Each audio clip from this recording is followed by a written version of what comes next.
Ngayon naman tutukan natin yung organic farming sa Ormoc. Ihahatid po sa amin yan ng ating kasamang si Jules G. sa ETC.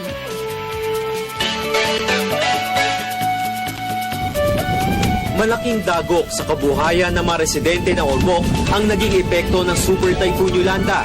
Nalimas ang lahat ng kanilang mga pananim. Sa pagbangon ng Ormoc, isang bagong uri na rin ng pagtatanim ang itinuro sa kanila. Ito ang organic farming. Sa organic farming, walang mga kemikal na ginagamit sa mga gulay. Natural lahat ng proseso kaya naman tinitiyak nila na mas mabuti para sa kalusugan ang ganitong uri ng mga gulay. Nagtungo tayo sa Barangay Cabaonan sa Ormoc.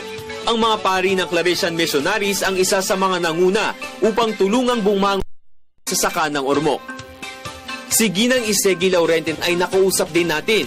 Ayon sa kanya, napakalaki ng naitulong ng organic farming dahil ang kinikita niya rito ang ginagamit para sa pambayad ng matrikula.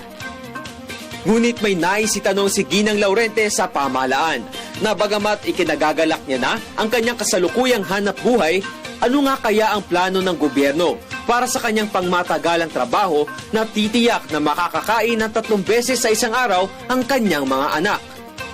Kaya naman ay dumulog tayo sa Department of Labor and Employment Region A.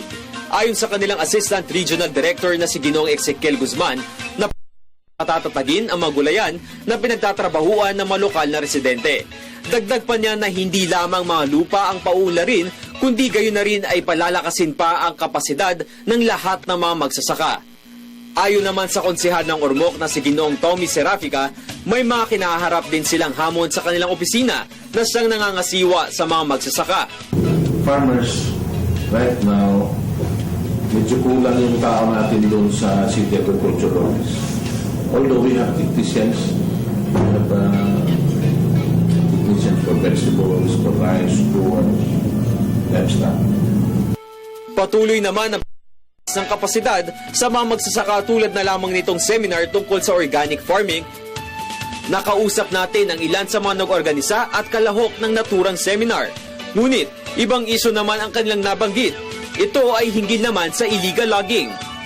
Kung matatandaan, higit 2 dekada ang nakararaan nang maganap ang Ormoc tragedy no kumitil ng halos 6,000 mamamayan. Mapapansin na maraming mga troso ang lumutang sa rumaragasang mga baha. Ayon sa mga lokal, patuloy pa rin umano ang illegal logging sa Ormoc.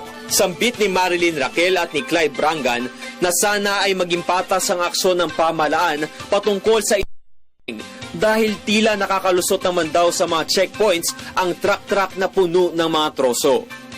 Mula mismo sa Ormoc, Leyte, para sa Good Morning Boss, ako si Jules Giang.